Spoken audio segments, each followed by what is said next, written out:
Hello, my name's Marjorie. They say family protects you. Mine? They erased me. In silence, in speeches, in photo slideshows where my face was replaced. By my sisters. At a party held in my parents' honor, I was escorted out in the rain like a trespasser. No seat at the table, no name on the screen. And when I looked up from the driveway, soaked and humiliated, I saw my mother watching through the window, doing nothing. But what they forgot was whose name was on the deed to the mansion. Why would a family treat one of their own like a ghost? And what happened when I decided to come back through the front door? It was one of those days where the sunlight felt dishonest, too bright, too cheerful. Savannah had that way of dressing up pain in soft spring gold, like it could convince you everything was gentler than it really was. I arrived alone. The gates of the Dellon estate were already open, but not in a way that felt welcoming. The wrought iron seemed to glare more than shine, and the family crest, our family crest, looked as foreign to me as a stranger's name etched in marble. No one came out to greet me. I lingered in the driveway, stepping out of my car slowly, half expecting someone, anyone, to wave me in. Nothing. The gardeners pretended not to notice me. One of the house staff crossed the lawn with a tray of glasses and gave me a tight, closed-lip nod that stopped short of recognition. I wasn't surprised, but it still landed like a familiar slap. I adjusted my dress, smoothed the front of it the way women do when they need a task to keep from unraveling. Beige, safe, polite, like I was still trying to be the version of me they might accept. Inside the courtyard, the music was light and string-heavy. Another layer of pretense. I walked toward the check-in table, where a younger woman with glossy lips and a name badge shaped like a magnolia leaf greeted guests. When I approached, she didn't look up right away. "Hi," I said. "I'm Marjorie Dellon." She glanced at me, then down at her clipboard. Her fingers tapped quickly. "Oh, I don't see that name here. Are you maybe with the catering staff, or assistant to a guest, perhaps?" The words didn't sting as much as they might have a decade ago. These days, they just sat there, heavy, expected. "No, I'm family," I said, voice steady. "Marjorie, youngest daughter of Harland and Eleanor." Her eyes widened slightly, lips parting in that awkward smile people wear when they've already messed up but can't figure out how to fix it without making it worse. "Right. Of course. My apologies. Please, go right in." She didn't offer me a name tag. I stepped past the table and entered the ballroom, careful not to let the slight in my chest show on my face. This wasn't new. I'd learned long ago how to carry invisibility like it was tailored. Inside, the celebration was already in motion. Crystal glasses clinked, laughter curled around the chandelier light, and the scent of old money, perfumed and rehearsed, hung in the air like roses past their prime. My siblings were seated at the head table. Vera, as always, was in the center, flawless, smiling like she was born for spotlights. She stood up just as I entered, raising a flute of champagne in a graceful arc. "To family," she said. "To legacy. To the people who carried this name with pride." Applause. Loud. Long. I clapped too. Because that's what you do, even when you know you weren't included in the toast. A slideshow flickered onto the screens mounted along the walls. Childhood photos, black and whites, grainy Polaroids, candids from Christmas mornings. Vera at piano recitals, Benedict at football games, Callista in her prom dress. I waited for mine. None came. I sat back in my chair, my hands still, fingers locked. I wasn't angry. Not yet. I was taking inventory. How many times could a family forget your existence before you started to question whether you were ever real to them in the first place? A woman I didn't recognize approached me near the refreshment table. Her dress was too tight for her age, and her eyes too sharp for casual conversation. "You look familiar," she said. "Are you the caterer's daughter?" I turned toward her slowly, taking a beat. "No," I said calmly. "I'm Vera's sister." Her cheeks pinked immediately. "Oh, I'm sorry. You just look so... never mind." She laughed nervously and excused herself. I didn't chase her awkward apology. I didn't need it. What I needed was air. I stepped outside onto the stone terrace. The afternoon sun had softened, dipping toward evening. It cast long shadows across the marble floor, and for a moment I just stood there, letting the warmth settle into my bones. This wasn't the first time I'd been erased in a room full of people I loved. But something about today, it was louder, more deliberate. The omissions weren't accidental anymore. They were structural, designed. I thought about the years I'd kept my distance, not because I didn't care, but because I'd grown tired of fighting for a place that was never freely given. But not today. I had let them narrate the story for too long. Let them carve my face out of the family tree and frame it with silence. Let them decide that I was the branch no one needed. But I knew something they didn't. This wasn't just another insult. It was a page before the chapter I would write myself. And in that chapter, I wouldn't be quiet. I wouldn't be graceful. I'd be honest. Let them drink their champagne. Let them pose for the cameras and bask in the fantasy they built around themselves, because the storm was coming, and for once I wasn't going to stand in the rain without speaking. I stayed outside longer than I meant to. The hush of the garden gave me something the ballroom never did. Space. Just enough of it to breathe without clenching my teeth. When I finally walked back inside, the lights seemed harsher, the smiles more brittle. The program was shifting toward speeches. Staff moved around quietly, refilling drinks and adjusting floral centerpieces, and guests leaned in closer to their tables as if preparing for a performance. The familiar cues of Dellon family traditions were unfolding like well-rehearsed theater. I found my seat again, third row from the front, far enough to be unnoticed, close enough to be uncomfortable. Then Vera stood. The room adjusted around her like she had gravity.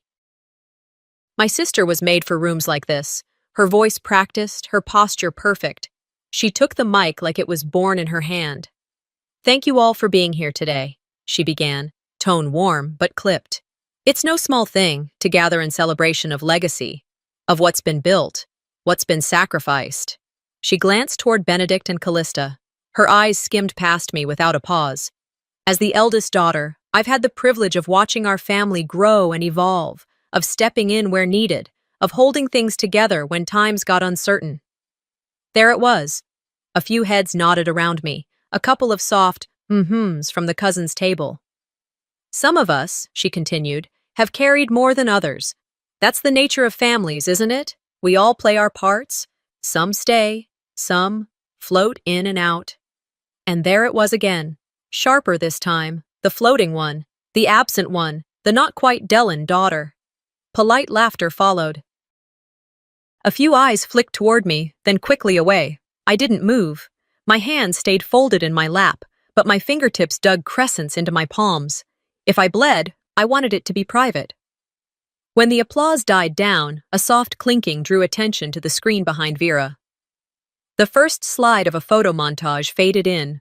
Harland, my father, in his younger years, standing proudly beside Vera at some charity banquet. Another photo followed, Callista in her college graduation robe, then one of Benedict holding a newborn. His son, I think. I waited. And then it came. The image was from 10 years ago. My father, recovering from heart surgery, lying weakly in his chair. A young woman knelt beside him, reading aloud from a worn paperback. I recognized the moment instantly. It was me. Only the caption below it read, "Vera, bringing Dad comfort during recovery." I stared. Not because I was shocked. It takes a lot to shock me these days, but because I was watching my history be rewritten right in front of my eyes, cropped, labeled, claimed. No one else flinched. Why would they? The story had been so smoothly edited, the lie tucked beneath a polished smile. I felt something crack, not loudly but deeply. As the photos kept flipping, a tap on my arm broke my daze. A tiny voice. "Excuse me, are you the babysitter?" I looked down. Callista's daughter. Blonde, bright-eyed, maybe 5 or 6, holding a juice cup and blinking up at me with complete sincerity. I smiled, because what else could I do? "No, sweetheart," I said gently. "I'm your Aunt Marjorie." "Oh." She looked confused, then wandered back toward the desserts. I caught Callista watching from across the room. Her face was unreadable, but she didn't come over, just sipped her wine and turned away. "And Eleanor?" My mother. She was seated at the end of the front table, back straight, eyes forward. She hadn't looked at me once since I walked back in, but I could feel her seeing everything. That was worse than not being noticed. When the crowd began to move toward the buffet, I slipped out again, this time through the side doors that led toward the garden.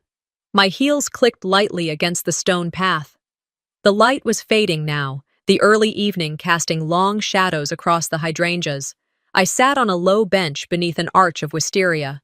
From here, the noise of the party was just a murmur, distant laughter, clinking glasses, hollow echoes.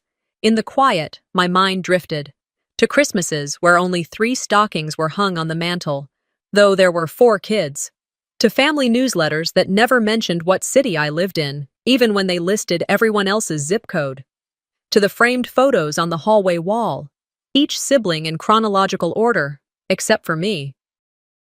Mine was on a shelf in the laundry room, next to the spare batteries. There are erasures you get used to, but tonight wasn't a simple forgetting. It was correction, revision, erasure as policy. They weren't pretending I didn't matter. They were proving it.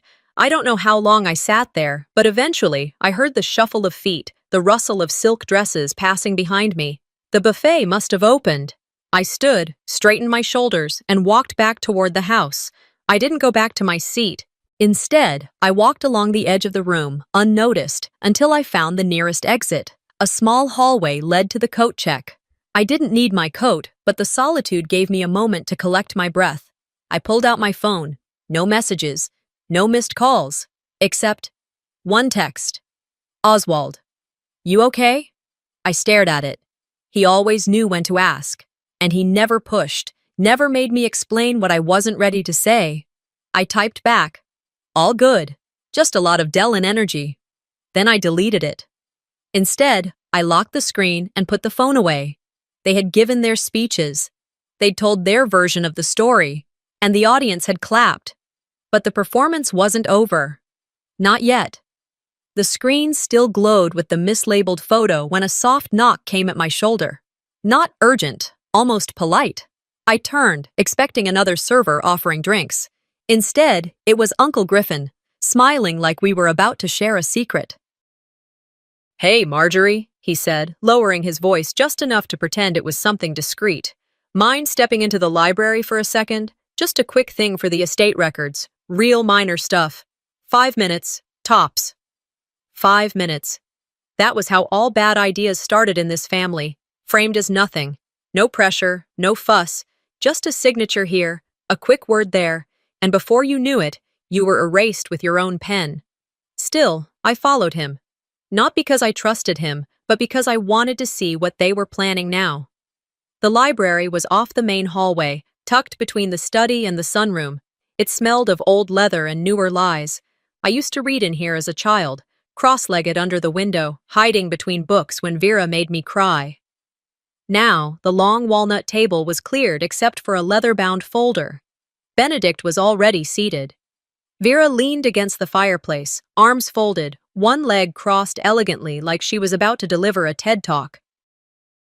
"Oh, hey, sis," Benedict said, his voice as smooth as his suit. "Glad you could stop by." "I wasn't given a choice," I said, not smiling. Griffin opened the folder and flipped through a few pages. "We're just trying to get some clarity for the future of the estate," he explained. "Make things cleaner. Less overlap in the paperwork. You know how these family properties get tangled." I didn't sit down. "And what does this clarity cost me?" Vera stepped forward, smiling just enough to irritate me. "Nothing, truly. It's just a formality. You're not really involved in managing the estate, and since you've built your life elsewhere..." She trailed off like she was giving me space to agree. Like I was supposed to nod and admit I didn't belong. Griffin slid the folder toward me. "Here. It's a voluntary transfer of oversight. Symbolic, really. Keeps Benedict as sole trustee. Just keeps things streamlined for when, when Dad dies." I finished for him. Silence. I flipped through the pages. Legalese, clauses, estate divisions. But the key line was in bold. "The undersigned, Marjorie Dellin, relinquishes all current and future rights to Dellin House, including but not limited to decision-making, inheritance, and representative presence, effective immediately. Symbolic.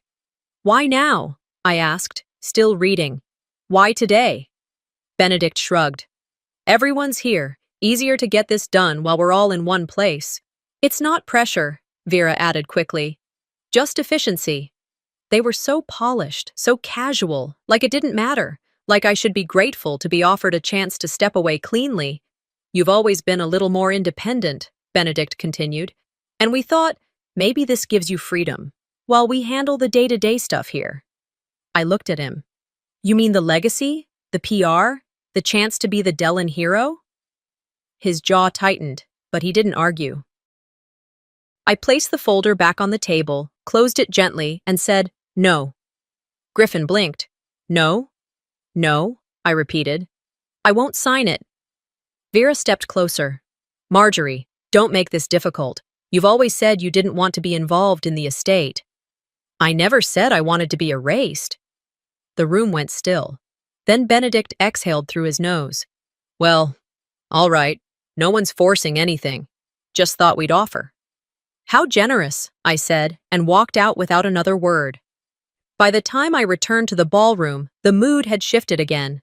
A new slideshow had begun, this one titled The Dellen Siblings Through the Years. The title flashed in cursive gold on the screen above the stage. Music played softly, some instrumental piece that made everything feel more romantic than it deserved. I lingered at the back, near the double doors. The first few photos were expected. Baby Vera with a bow in her hair, Benedict in a Halloween costume, Callista at her debutante ball.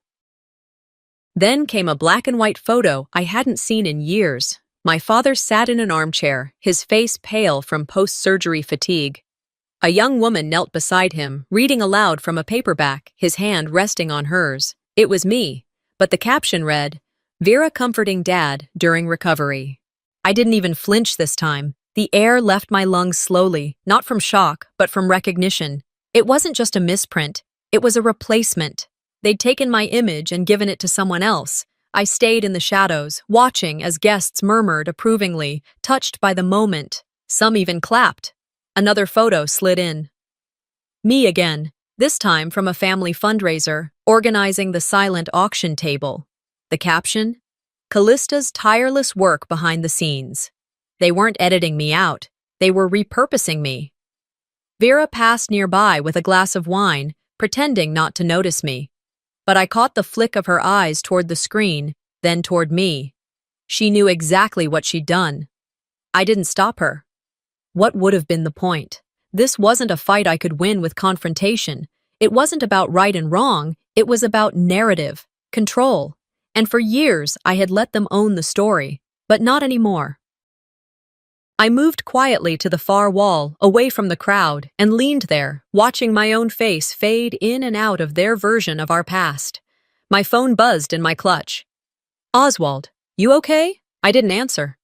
I just stood there, letting the sound of my name, rewritten and rebranded, settle deep into the hollowness that had started forming long before today. They could steal my image. They could recast me in their pageant of perfection. But the truth? That was still mine, and soon they'd feel the weight of it. The walk from the hallway to the reception felt longer than it should have. I didn't rush, didn't drag my feet either. I just moved steadily, holding the silence from that last conversation like a brick in my chest. I had warned them, not in anger, not in drama, just in truth. That was the part that unsettled Vera, my calm. The way I said it like it was already decided. The ballroom was buzzing again. Servers brought out the last round of hors d'oeuvres. Guests began shifting back to their seats. The sun outside was dimming, and the chandeliers began to cast a golden glow over everything, trying their best to pretend it was still a celebration. I hadn't even made it back to my table when I noticed something strange. There was a soft exchange between the stage manager and one of the staff. Then the coordinator glanced around, clipboard in hand, clearly searching for someone. I walked toward her. "Excuse me," I said gently. "I was wondering if it'd be possible to say a few words, just a short message to the family." She looked at me with surprise, blinking as if I had asked to host the whole event. I'm sorry, she said, checking her list. Vera is the only speaker listed for the evening. I kept my smile tight. Could you check again? She glanced down, then again up at me. I'm sorry. This part of the program is closed. Miss Isolde was very specific. Of course she was. Thank you, I said, stepping back. I understand, but I didn't, not really, because I wasn't asking to give a speech. I was asking to exist, to have 5 seconds of air, to say my father's name out loud, to acknowledge the years I had spent holding up this family in ways they'd never admit. Vera, standing near the bar, caught my eye and gave a soft shrug, as if to say, that's how things are. And Eleanor, my mother, sat still as a statue at her table. Her fingers rested elegantly on a champagne flute. She didn't look at me once. I moved to the side of the room and took a glass of water, holding it like it might anchor me. There were pockets of conversation floating around. Distant cousins chatting about vacation homes. Someone in the corner debating country club memberships. And then I heard it. At first, a snicker, then words, light and cutting. You remember when Marjorie worked that front desk at the roadside motel? A voice, familiar, too polished. One of Vera's friends. I didn't know her name. Just her type. Another voice chimed in, louder. Oh, totally. I mean, look at her now. Married into a castle, practically. Some girls really do find the golden ticket. More laughter. I turned toward the patio, letting the sliding glass door close behind me. The air outside was cooler now, dusk settling in.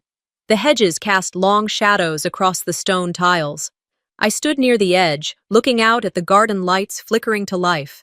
I didn't flinch at their comments, but I remembered every night shift, every rude guest, every hour I worked while Vera posed in fundraisers and sipped from crystal glasses. I remembered making coffee at 5 a.m., in a uniform too stiff, pretending not to notice when guests assumed I was barely holding on. I had held on. They just never looked close enough to see it. I stayed there a while, letting the quiet settle again. Eventually, I heard the sliding door open behind me. Soft steps. Perfume I recognized. Marjorie, Vera said. I didn't turn. Why don't you come back in? People are starting to notice. Notice what? I asked. That you've boxed me out of my own family? She sighed. Don't do this here. It's not the time. When is it the time? Vera paused. Then came the line that sealed everything. You always make things harder than they need to be. I turned to face her. You think this is me making it hard? I said calmly. All I wanted was 5 minutes to say something real. You made sure I couldn't. I didn't make sure of anything, she said too quickly. Of course you did. Like you made sure to rename me in that slideshow. Like you made sure to ask the staff not to give me a seat at the front. She tried to smile. You're being dramatic. No, I'm being accurate. She stepped closer. Marjorie, don't make this night about you. I leaned in, my voice low, steady. It never was, but now it is. And if you keep going, I will take back what's mine. All of it. For the first time, I saw it. A crack in her. Her lips parted.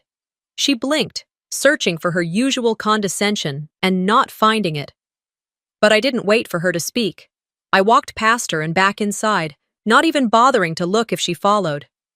By then, dinner was being prepared. The staff rolled out long white tablecloths, and a soft instrumental played in the background. I made my way back to my seat, sat down, and watched the room from a distance. I had given them one final chance to be decent. They chose pride. I didn't wait to see Vera's reaction after I walked away. That wasn't the point anymore. I wasn't trying to make a scene or start a war. I was trying to end one, quietly, firmly, finally. By the time I made it back to my seat, dinner service had begun. Servers in black slacks and white vests moved gracefully between tables, setting down dishes with practiced ease.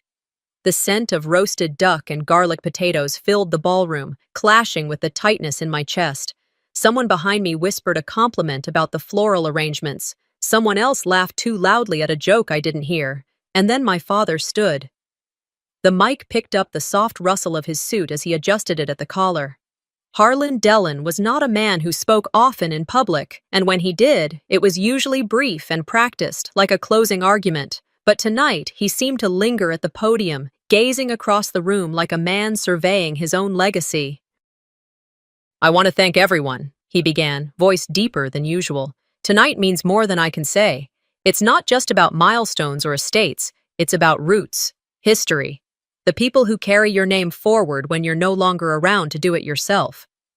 A few polite nods from guests, a murmur of agreement. "Vera," he continued, eyes locking with hers, "you've stepped up in ways I never expected. You've made the family proud." She smiled demurely, as if it was a burden she graciously accepted. "Benedict," he said, "you've handled our legal affairs with integrity. I trust you." Benedict gave a small, modest nod. "Callista," he added, voice softening, "your heart has always kept this family kind." She blinked, caught off guard, then dabbed beneath her eye with a napkin. Then came the pause. "Each of our children," he said, slower now, "has played a role, some more present than others." The room didn't move. Even the forks froze. I stared at him, not blinking, not breathing. He didn't look at me. That one line, 7 words, cut sharper than if he'd just said my name and left me out, some more present than others. It was the final curtain, the quiet disowning. He hadn't forgotten me. He had chosen to exclude me. I felt something cold settle into my hands, though they were resting in my lap. I didn't get angry, not immediately. I just went still, until the screen behind him lit up again. A slide appeared, gold cursive gliding across the projection. "Thank you to our loyal children." 3 names: Vera, Benedict, Callista. That was it. No room left for ambiguity, no space for misunderstanding. I didn't expect applause, but it came anyway, light, awkward, unsure. The kind that says, "I guess this is the part where we clap." A woman sitting at my table, her name escaped me, turned slightly and leaned in. Her voice was low. "Wait, you're not listed. Weren't you the one who—" She stopped herself. I didn't respond. The lights dimmed again as the servers brought out dessert. I stood. I didn't need more sugar. I needed air, and space, and distance from every lie this night had tried to feed me. But instead of heading toward the doors, I made a different choice. I walked straight toward Vera. She was standing near the gallery wall, laughing with 2 acquaintances from the board of the local arts council. Her back was to me. When I tapped her shoulder, she turned slowly, brows lifted, smile already poised like a weapon. "Marjorie," she said, smooth as honey. "Everything all right?" I didn't raise my voice. "You've had your moment," I said, meeting her gaze. "I'm giving you one last offer. End this now."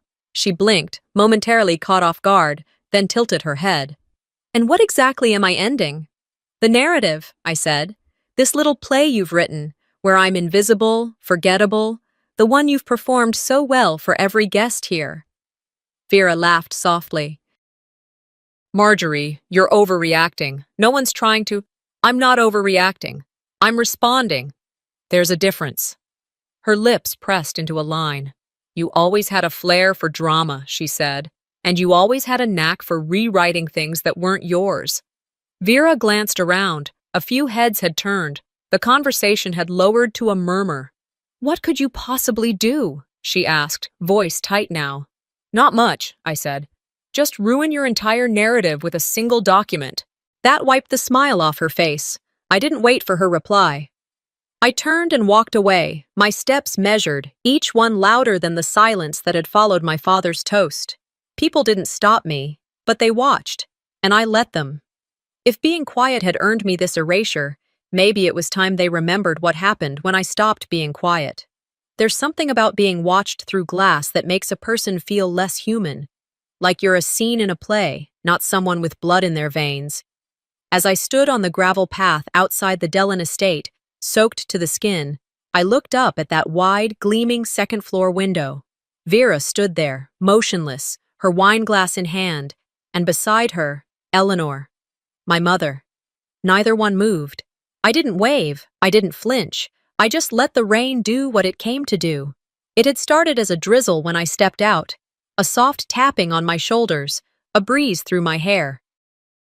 By the time I reached the end of the walkway, it was a downpour. My heels slipped slightly on the stone, my beige dress clung to me like a second skin, but I didn't turn back. I stood still for a moment, just long enough to feel the cold settle under my skin. Then I reached for my phone. The screen lit up with a dozen missed notifications. Nothing from my family, of course. A weather alert, a bank reminder, a news notification, and Oswald. I tapped his name. He picked up on the second ring. Marjorie? I didn't even get to say hello. I'm outside the Dellin estate, I said. They kicked me out. A pause. Not shock. He never gave me that. Just a breath of silence, like he was making space for me to continue. It was Vera, I added. Benedict called security. I didn't wait for them to drag me. I walked out myself. Another pause. Send me your location, he said. I'm on my way. That was it. No questions. No judgment. I texted him the address anyway, even though he'd been here a dozen times. As I lowered my phone, I noticed a figure standing beneath the awning near the front entrance. The security guard, not one of the regulars, probably contracted for the event. He looked uncomfortable, not cold, just unsettled. I'm sorry, ma'am, he said, voice low but sincere. I was told. I know, I said, cutting him off gently. You're doing your job. He looked relieved and ashamed all at once. I offered to walk out, I added. It wasn't your doing. He gave a small nod. Still, it didn't feel right. I nodded back. Then I walked past him, down the gravel driveway, past the parked cars that lined the estate. The rain had soaked my shoes through. My curls were ruined. My mascara probably looked like war paint. Good. Let them see what they made. At the end of the long driveway, I leaned against the stone gate pillar, letting the raindrops run down my face. I wasn't crying, not yet. But I was unraveling, quietly, thoughtfully. This wasn't the first time they'd pushed me out of something that was supposed to include me, but this was the first time they'd done it in front of strangers. The first time they'd made it official. Marjorie Dellin, unwanted, uninvited, and now, unmasked.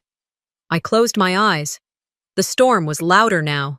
The wind picked up, pulling at the trees lining the estate fence. Somewhere down the road, a car approached, its headlights barely cutting through the curtain of water. I stepped forward slightly. The sleek black car slowed as it neared the entrance. The passenger side window rolled down. Get in, Oswald said. He didn't shout, didn't ask, just offered. I opened the door and slid inside, dripping rainwater onto the leather seats. He didn't flinch. He reached behind me, pulled off his coat, and draped it around my shoulders. I didn't say anything for a long moment. Neither did he. He didn't need to. Finally, I turned to him. They humiliated me, I said. Publicly, deliberately. He exhaled, hands still on the wheel. I know, he said. You don't even know what happened. I don't need to. He pulled away from the curb, the wipers slicing across the windshield in rhythmic swipes. You didn't deserve that, he said after a moment. And they'll regret it. I don't need them to regret it, I replied. I need them to see me. Oswald nodded. Then we'll make them see you. We drove in silence for several blocks, the storm blurring everything outside the windows. Trees bent under the wind, streetlights flickered like dying fireflies. I rested my head back against the seat, feeling the warmth of his coat seep into my skin. Then softly he said, Do you want to go back? I opened my eyes, stared ahead. Yes, I said, but not to plead, to remind them what they threw away. Oswald nodded once. Then let's go, he said, and turned the car around.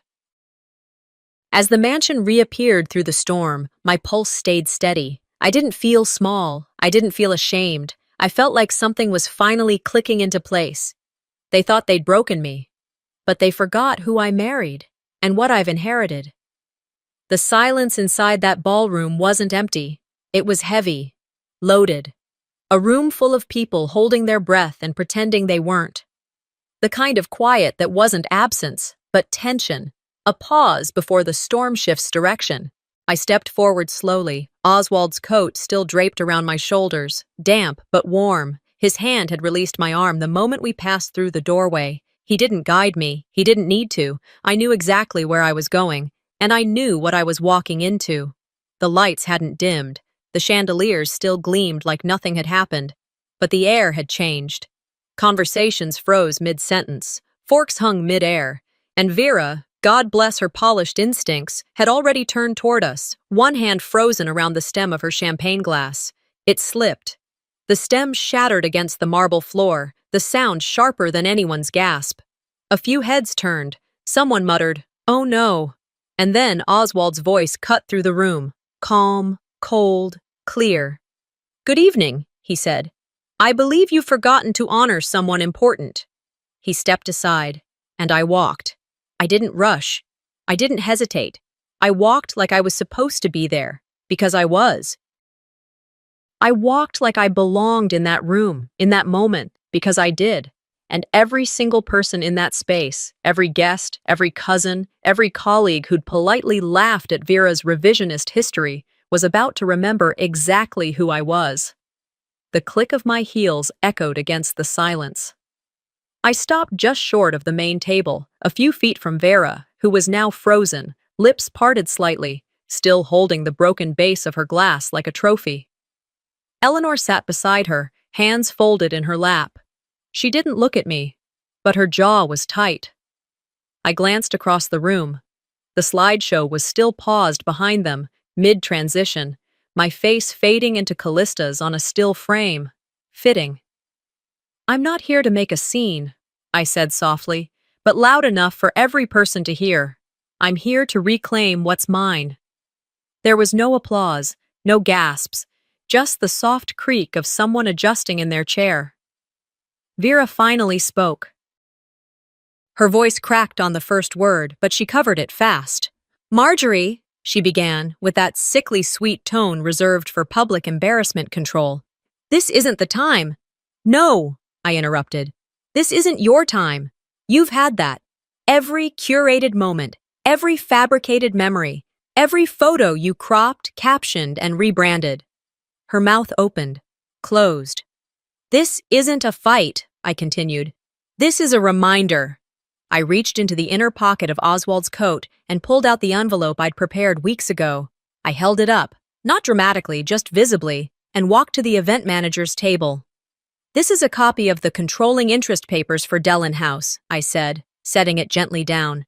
"Transferred to me by Clotilde Braxley in 2008, legally notarized and recorded. You'll find the deed references and the original signature page inside." The woman blinked at me. Vera's face had drained of color. "I've let my name be erased from your speeches, your slideshows, and your place cards," I said, turning back to the room. "But I won't be erased from the property that carries my family's name." Someone near the back whispered, "She owns the house?" I smiled, just a little. "Not just the house," I replied. "The trust, the land, the legacy."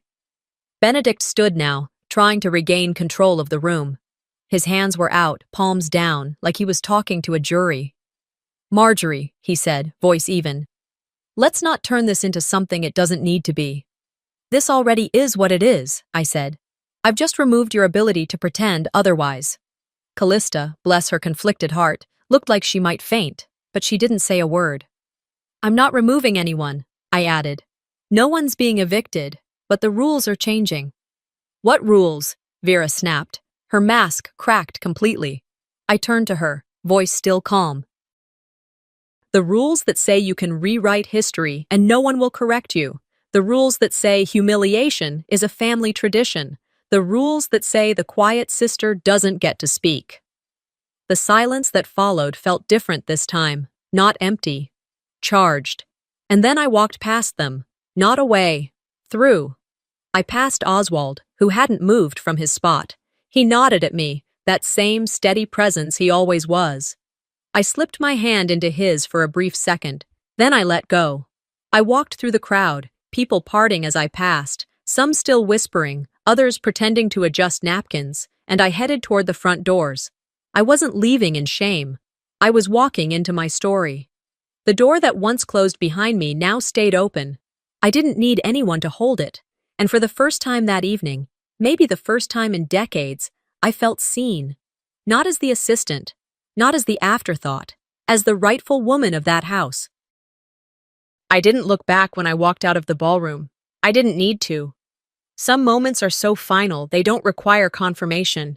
They settle into the air like stone, unchangeable, immovable, known.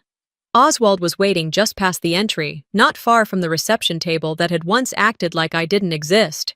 He said nothing, simply stepped beside me as we reached the center of the room again. This time, I didn't hesitate. I walked to the edge of the stage where the event planner stood, half hidden by a standing floral arrangement. I set the manila envelope down on her clipboard, gently but deliberately. "These are my documents of ownership," I said, my voice steady. "I inherited controlling interest in this estate from my grandmother, Clotilde Braxley. The originals are on file with our family attorney.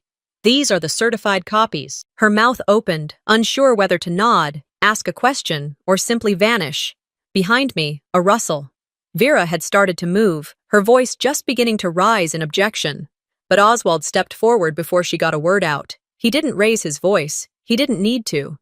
"That envelope," he said, addressing the room as calmly as if reading a weather report, "is legally binding. Any attempt to interfere will be addressed through counsel." Vera went still.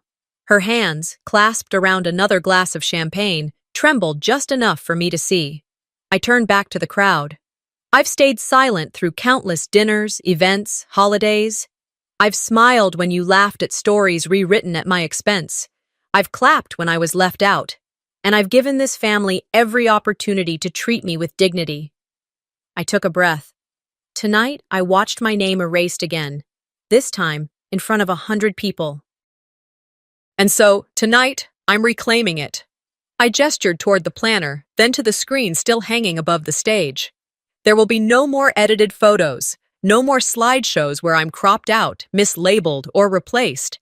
No more speeches where my father forgets the child who held his hand through recovery. No more birthday cards sent a month late. No more invitations where I'm a footnote or a formality. Vera's jaw clenched. "You're making this personal." "It is personal," I replied. "It's a family estate, Vera. That's as personal as it gets." The tension in the room had shifted. I could feel it.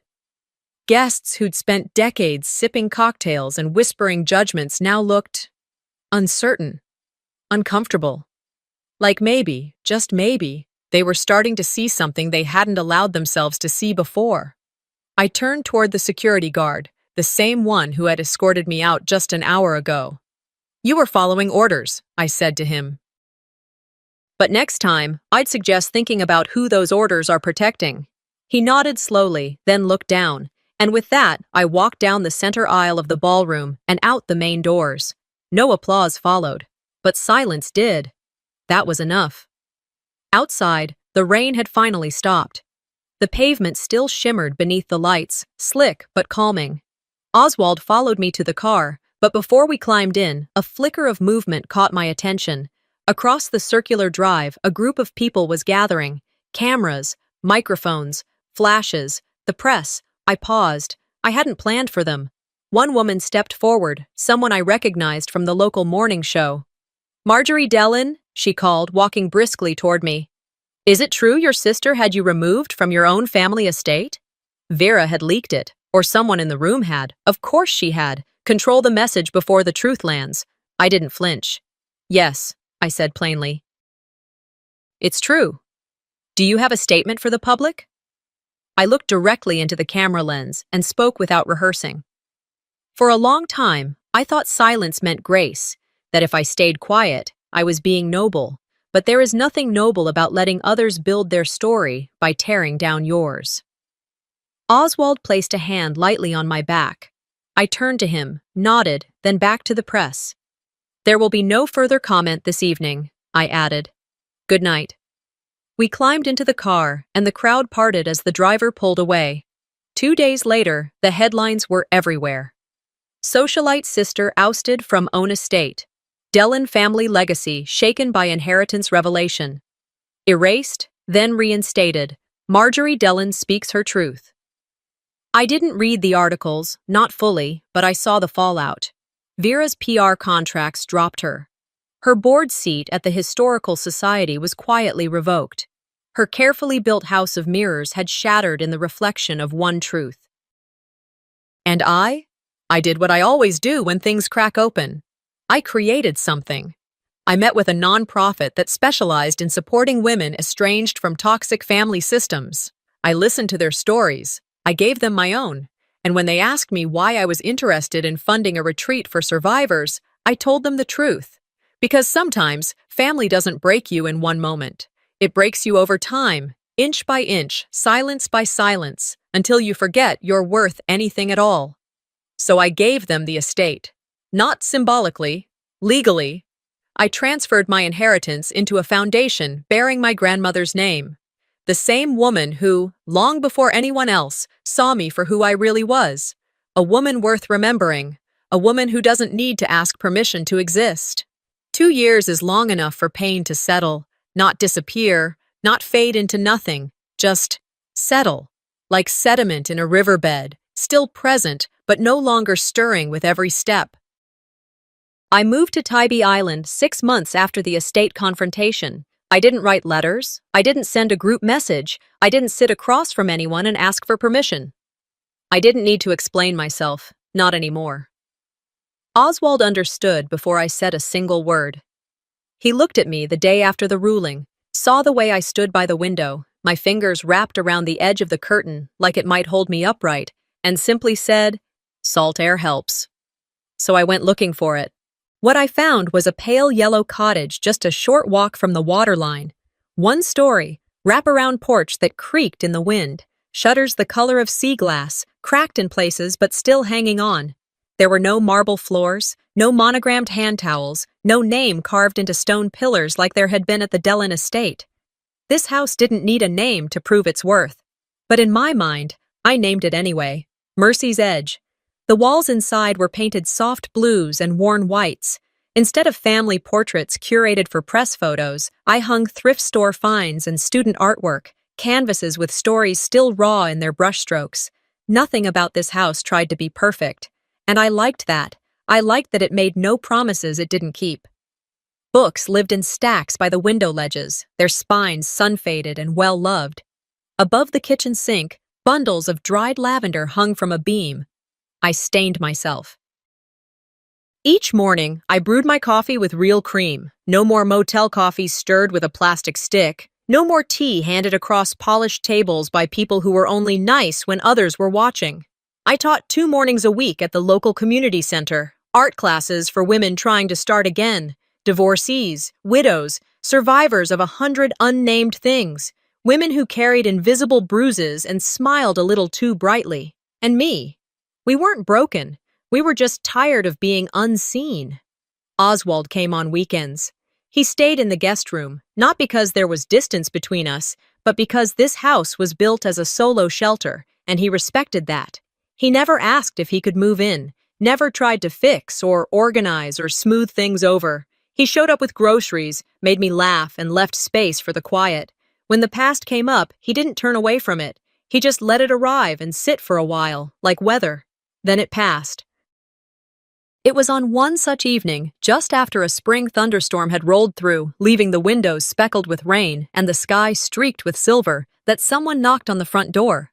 I wasn't expecting anyone. The knock was light but insistent.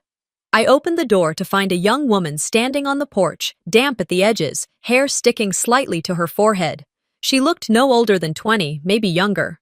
In her arms, she clutched a large portfolio, the edges worn from travel. Her voice trembled. "You're Marjorie Dellon?" I nodded slowly. She took a deep breath. "They referred me here, from the foundation. They said if I needed to talk to someone..." She didn't finish the sentence. She didn't have to. I stepped aside and opened the door wider. "Come in." She walked inside like someone entering a room they thought might disappear. I handed her a towel and led her to the couch. She smelled faintly of salt and city, of someone who hadn't paused in weeks. She held the portfolio like it might float her. "I'm sorry," she said, voice small. "I didn't know where else to go. I heard what you did, about the estate, the way your family treated you. I just didn't think people like you existed." I smiled gently. Most people don't. Until they do. We sat. The rain had picked up again, soft now, no longer dramatic, just steady, like memory. She told me her story, piece by piece, of being disinherited because she refused to marry the man her father chose, of being erased at dinners, of family photographs where she'd once stood replaced with floral arrangements, of watching her younger brother inherit her home while she was handed silence and the keys to a car with no gas. She didn't weep, she didn't rage, she just spoke, like someone trying to prove to herself that the story still belonged to her. And I listened, not to fix, not to comment, just to witness. When she finished, she looked at me, not with expectation, but with fear, the kind that asks, "Did I survive the right way?" "How did you survive it?" she asked. Her voice was barely above a whisper. The question wasn't for inspiration, it was for survival. I let the weight of it settle. Then I answered the only way I knew how. "You don't survive it," I said softly. "You rebuild around it." She blinked. I continued. "The wound stays, but so does the strength. You learn to stop bleeding for people who never even noticed you were cut open." She looked at her hands. "I thought it was just me." "It's never just you," I said, "but it always feels like it." I stood, walked to the kitchen, and returned with 2 mugs of tea, chamomile with honey. She took hers like it was a gift she didn't think she deserved. We sat in silence, but this time, it wasn't empty. It was full. Eventually, she stood, portfolio still in hand. "Thank you," she said, stepping back out into the misty evening. I watched her disappear into the fog, her shape blurring with the rain. Later that night, I sat at my writing desk with a blank page in front of me. The window rattled softly, the wind gentle against the glass. And I wrote a letter, not to Vera, not to Eleanor, to me, to the version of myself who once begged to be noticed, who once believed love had to be earned by staying silent. Dear Marjorie, thank you for not giving them the last word, for walking away, for surviving, for choosing the kind of peace that doesn't come with applause, and for planting something new where they tried to salt the earth. I signed it, folded it, slipped it into a drawer, not as a goodbye, but as a bookmark. The fire didn't end me, it illuminated the road. Sometimes closure isn't delivered in a courtroom. Sometimes it looks like a porch light in the rain, a warm cup of tea shared with a stranger, and the sound of your own voice, no longer asking for permission. Sometimes justice is simply this: you're still here, and you're finally free. Sometimes the hardest decision isn't standing up to others, it's walking away and never looking back. Marjorie didn't need revenge, she needed peace. And when she chose herself over their approval, that was the real victory. Have you ever had to choose